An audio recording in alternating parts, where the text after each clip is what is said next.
Assalamualaikum warahmatullahi wabarakatuh. Alhamdulillahirabbil alamin wabihi nasta'in wa ala umurid dunya waddin wassalatu wassalamu ala asyrafil anbiya'i wal mursalin wa ala alihi wa ashabihi ajmain amma ba'd. Puji syukur kita panjatkan kehadirat Allah Subhanahu wa taala karena telah memberikan kita rahmat serta karunia-Nya sehingga pada kesempatan kali ini kita dapat melanjutkan mata kuliah filsafat pendidikan. Saya dari kelompok 1 akan mempresentasikan hasil diskusi kami. Adapun materi yang akan kami sampaikan mengenai manusia dan eksistensinya. Yang pertama, pengertian hakikat manusia. Yang kedua, hakikat manusia dalam bentuk dan sifatnya. Yang ketiga, hakikat manusia dalam filsafat. Yang keempat, jenis hakikat manusia. Yang kelima, filosofi kehidupan. Yang keenam, manusia dan eksistensinya. Yang ketujuh, ciri eksistensi pada hakikat manusia. Yang kedelapan yaitu eksistensi manusia menurut filsafat Islam. Materi pertama yaitu pengertian hakikat manusia. Pengertian hakikat manusia adalah makhluk ciptaan yang dibekali akal dan pikiran. Manusia adalah makhluk ciptaan Tuhan Yang Maha Esa yang memiliki derajat paling tinggi dibandingkan makhluk ciptaan yang lain atau makhluk yang lain. Selanjutnya yaitu manusia dalam wujud dan sifatnya. Ada 6 perbedaan hakikat manusia dengan makhluk lainnya. Dapat dilihat, hakikat manusia dapat dibedakan menjadi 6 yaitu 1. Kemampuan menyadari diri. Yang kedua, kemampuan bereksistensi. Yang ketiga, kemampuan menghayati kebahagiaan. Yang keempat, kata hati dan rasa kebebasan. Yang kelima, moral dan tanggung jawab. Dan keenam, hak dan kewajiban. Materi selanjutnya yaitu hakikat manusia dalam filsafat.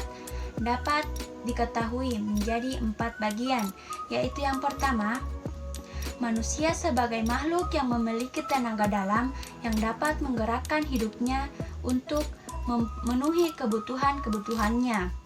Yang kedua, individu yang memiliki sifat rasional yang bertanggung jawab atas segala tingkah laku intelektual dan sosial yang mampu mengarahkan dirinya ke tujuan yang positif. Yang ketiga yaitu makhluk yang dalam proses menjadi berkembang dan terus berkembang atau tidak pernah selesai atau tuntas selama hidupnya. Maksudnya di sini manusia harus mengembangkan potensi-potensi yang ada pada dalam dirinya.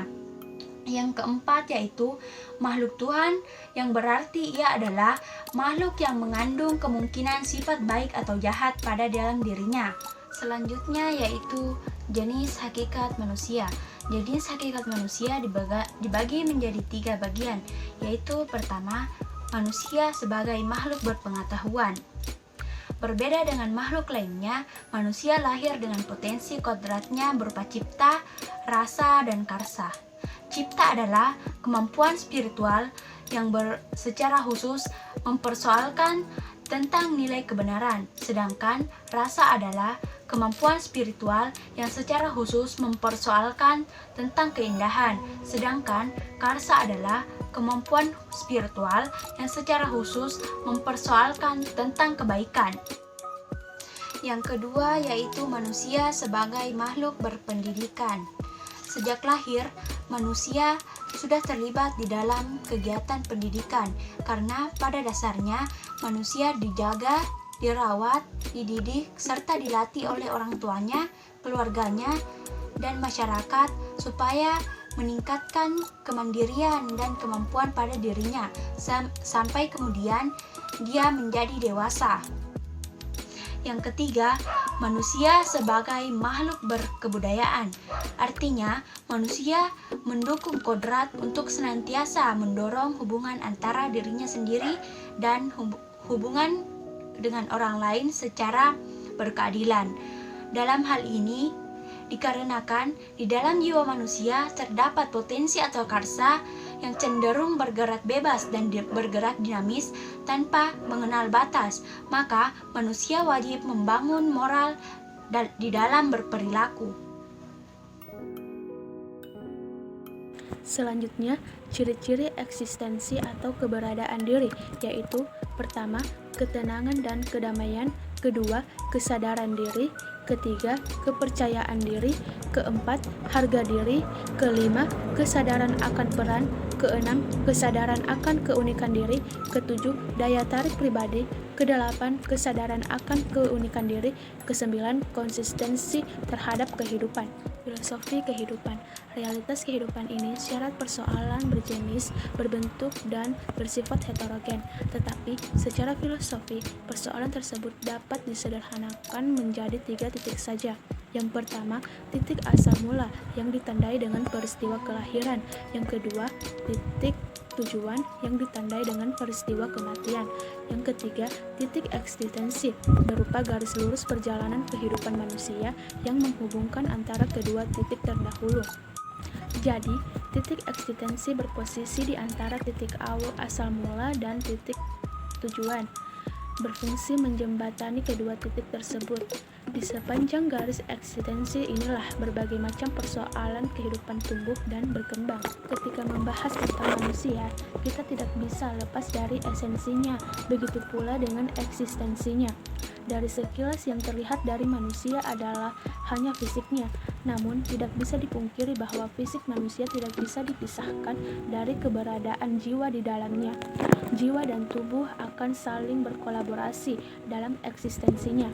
Apabila salah satu dari keduanya dipisahkan ataupun dihilangkan, maka hilanglah eksistensinya.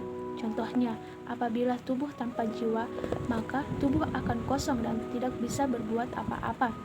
Begitu pula apabila jiwa tanpa tubuh, maka jiwa tak akan bisa berbuat apa-apa, karena tubuh merupakan sarana bagi jiwa untuk bereksistensi. Eksistensi filsafat Islam dibagi menjadi 5 bagian menurut para ahli. Yang pertama, menurut Al-Kindi. Al-Kindi adalah seorang filosofi muslim pertama. Ide-idenya banyak diperoleh oleh ide-ide Aristoteles, Plato, dan Plotinus. Menurut Al-Kindi, jiwa manusia terbagi menjadi 3 bagian, yaitu jiwa syahwat, jiwa emosional, dan jiwa rasional. Jiwa-jiwa itu akan tetap kekal meski badan telah hancur. Jiwa tumbuhan berfungsi untuk makan, tumbuh, dan berkembang biak. Jiwa hewan berfungsi sebagai pengindra, imajinasi, dan gerak di samping makan, tumbuh, dan berkembang biak. Jiwa rasional berfungsi untuk berpikir. Jiwa itulah yang dimiliki manusia, karena manusia disebut makhluk berpikir. Yang kedua, menurut Al-Farabi. Al-Farabi adalah mahaguru kedua setelah mahaguru pertama Aristoteles. Menurutnya, manusia terdiri dari badan dan jiwa. Manusia dikatakan menjadi sempurna bila menjadi makhluk yang bertindak. Anggota tubuh manusia merupakan perantara untuk menjalankan kehendak jiwa. Ia juga membagi 3 bagian jiwa, yaitu jiwa tumbuhan, hewan, dan manusia. Yang ketiga, menurut Ibnu Sina. Dalam kaitan dengan eksistensi manusia, Ibnu Sina memberikan perhatian yang khusus terhadap eksistensi jiwa manusia. Kesatuan antara jiwa dan raga sangat relevan dengan pendidikan rohani, yaitu dalam pendidikan perlu ditekankan upaya pendidikan yang komprehensif dan holistik, yakni pendidikan yang menyeluruh dan utuh meliputi seluruh potensi kehidupan jiwa dan raga. Selanjutnya, menurut Jalaluddin Rumi. Menurutnya, tujuan utama penciptaan yaitu melalui dari para nabi dan orang-orang suci. Mereka dapat mengaktualisasikan seluruh potensi yang dimiliki manusia. Para nabi dan Adam adalah kesempurnaan manusia. Rumi menunjukkan para Adam dan menggunakan istilah Adami, yang artinya manusia dan kesempurnaan kondisi rohaniah. Rumi mengatakan 3 corak makhluk, antara lain malaikat, manusia, dan binatang, dan 3 corak manusia, antara lain manusia malaikat, manusia biasa, dan manusia binatang. Akhir adalah menurut Mulla Sadra. Teori ini menyatakan bahwa manusia mengalami perubahan wujud dari kondisi mineral menjadi tumbuhan, dari tumbuhan menjadi binatang, dari binatang menjadi manusia biasa, dari manusia biasa menjadi tahap malaikat, dari tahap malaikat menjadi tahap Tuhan. Pencapaian tahap sampai ke tahap tinggi dicapai melalui pendidikan. Terima kasih atas kesempatan yang telah diberikan. Semoga materi yang kami paparkan bermanfaat bagi kita semua. Assalamualaikum warahmatullahi wabarakatuh.